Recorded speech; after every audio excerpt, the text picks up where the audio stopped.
Hey guys, Ivan here with another video. In this one we got a couple of different topics, but the winner of the California Pro 2025 is Regan Grimes. I would say quite expectedly. Based on the way the judges are moving these guys, it was pretty obvious, especially after the finals, that Regan is winning, that Sassi is in second, that Leandro is in third, Bruno Santos in fourth, and Florian Persson in fifth. Like I said, a very much expected result. I don't disagree with the decision, but maybe some things could have been shifted around a little bit. You're gonna see the call-outs in a second, but yeah, Regan Grimes wins and he's qualified for the Mr. Olympia, and I gotta say he deserved this victory. Now let's go with the call-outs once again from the finals. Let's check out these guys one more time. So let's quickly go over the last call-out, and Patrick Moore made that last call out. The guy won this show twice, and now he's probably placing 10th here. He's not even winning this call out, guys, the last call out. They didn't even put him in the center here. We don't know the results yet, but I think he's 10th because this is the last call out, and he's probably second here, maybe even third. He might even be 11th in this show, which is, I mean, he's disappointed. You can see it in his face. He doesn't want to be in this call-out. He doesn't want to pose. He was hoping he's going to win this show. He said in his Instagram post where he announced he's doing this show, he said, "I'm coming to win again."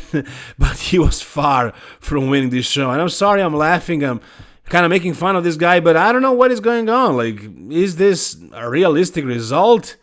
I would say, yeah, he's just too small and not in condition. Like, if he asked the judges what is happening, why is he placing so low, what he needs to improve, they would probably say everything, bro, everything. Like, he's just not on a high level.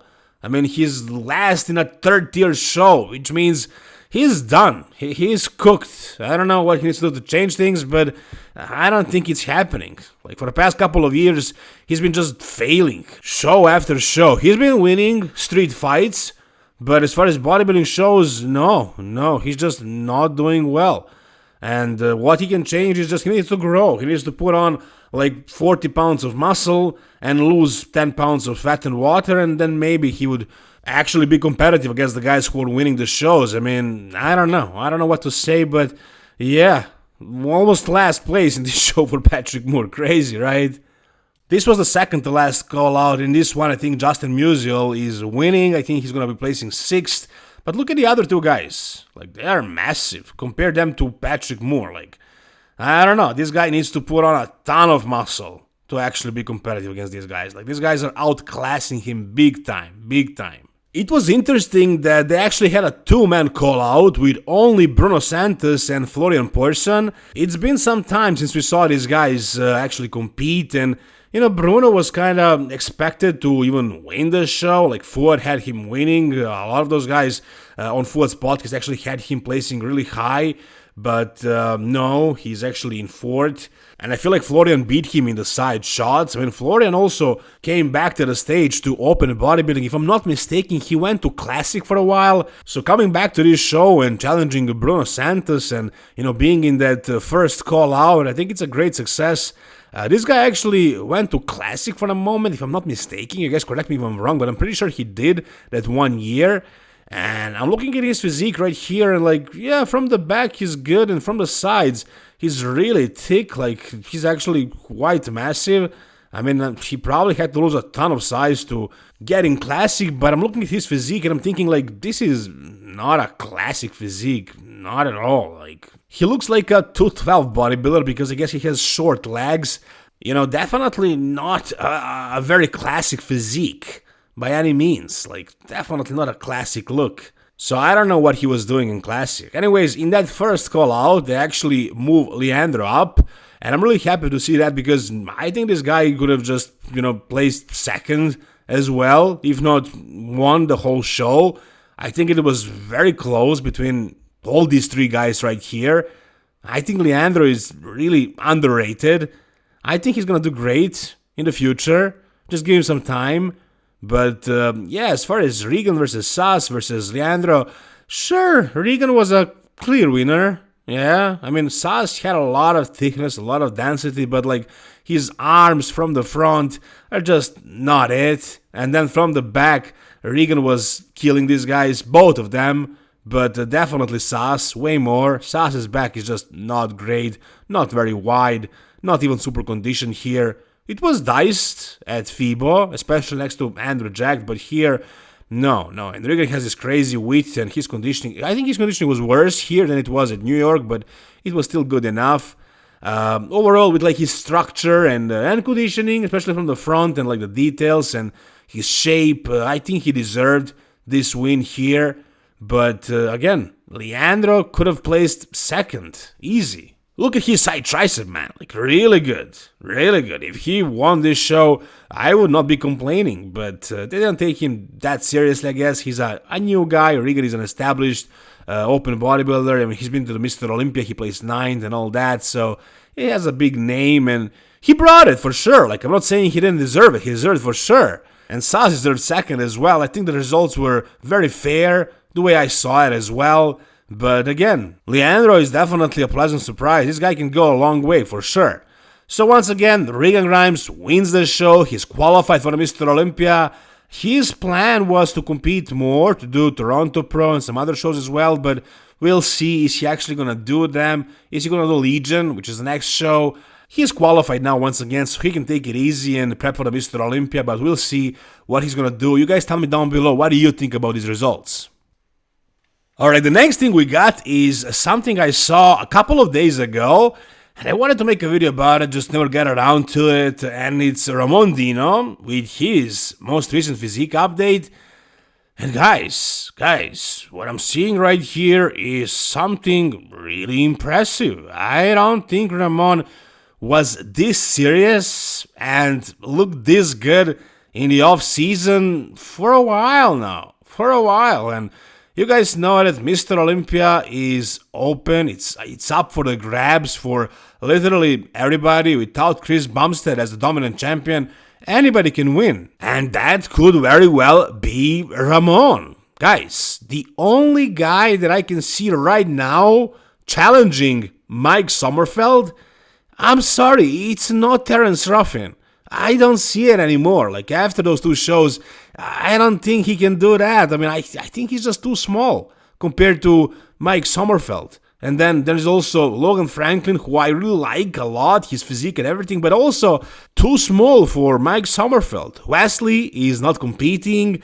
Brian went to 212. I mean, Urs looks great. He looks massive. And apparently he's not doing the open. He's also trying to look his absolute biggest for the Mr. Olympia, but I don't know, like Urs's structure and everything, I just don't see him winning the Olympia. I think the only guy that actually stands a chance against Mike is Ramon. If he nails it, if he brings it, if he's actually super big like Mike is, and then also super shredded, and he improves the posing and everything. And it feels like Ramon is on a mission to become the next Mr. Olympia in classic physique. And if he actually does this, if he actually focuses and, improves the posing and brings the best shape of his life, look at him right here, man. He looks massive and already in great shape.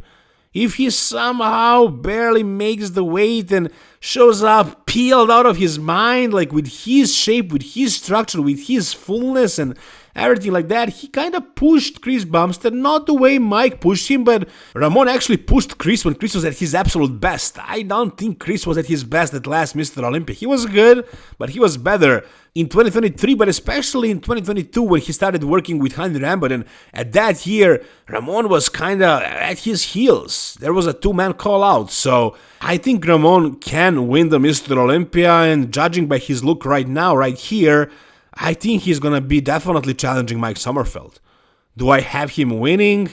Well, after those couple of disappointing placements and also the way he looked, like the sweating and everything, I would definitely bet on Mike rather. But again, if Ramon nails it, he is the guy. He is the guy that can beat Mike, in my opinion.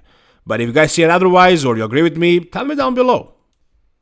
Oh, and yeah, we also got this new announcement Brandon Harding is prepping to actually use his pro card finally. So he turned pro, I believe, 2 years ago. He started prepping last year, but he tore his rear delt.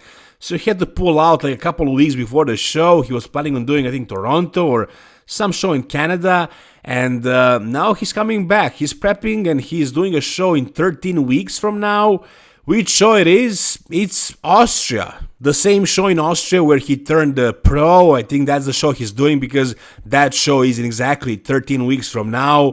Who's going to be doing that show? Well, we got one heavy hitter doing that show. I think Fabian Myers is prepping for that show, but there are 2 pro shows in Austria, so he might be doing the other one. I'm not exactly sure. Maybe both of them, but if this guy shows up, Brandon can't win that show. Is Brandon actually planning on winning his pro debut? Here's a video of him, by the way, training with James Hollins here, doing some crazy heavy stuff. I don't know if this is smart. I mean, he just tore his rear delt last year. Maybe he shouldn't be fooling around like this, training with James, who is an absolute monster. But anyways, is he planning on winning his first pro show? I mean, he's hoping, I'm sure, but is that his goal? Probably not. It's a first show. It's a test show to see how good he actually is against the pros. But if there are no big names at that show, and he's a pretty popular guy, and you guys know that Classic Physique is also a popularity contest. Like most Classic Physique guys who win shows are very popular on social media, so he is really popular, and if, again, nobody really popular shows up, he might even win that show and go to the Mr. Olympia. It would be definitely beneficial for the IBB and for the Mr. Olympia as well, but we'll see. That show is in 13 weeks. Hopefully this prep will run smoothly for him, and we'll actually see him on a pro stage. Anyways, guys, tell me what do you think about each section of this video. Tell me, do you agree with Regan Grimes winning? Why is Patrick Moore placing so low? Do you think Ramon can win the Mr. Olympia? Whatever you think, guys, tell me down below in the comment section. If you guys enjoyed this video, give it a thumbs up. For more content like this, guys, subscribe to this channel. Thank you so much for watching. See you soon. All the best, and bye-bye.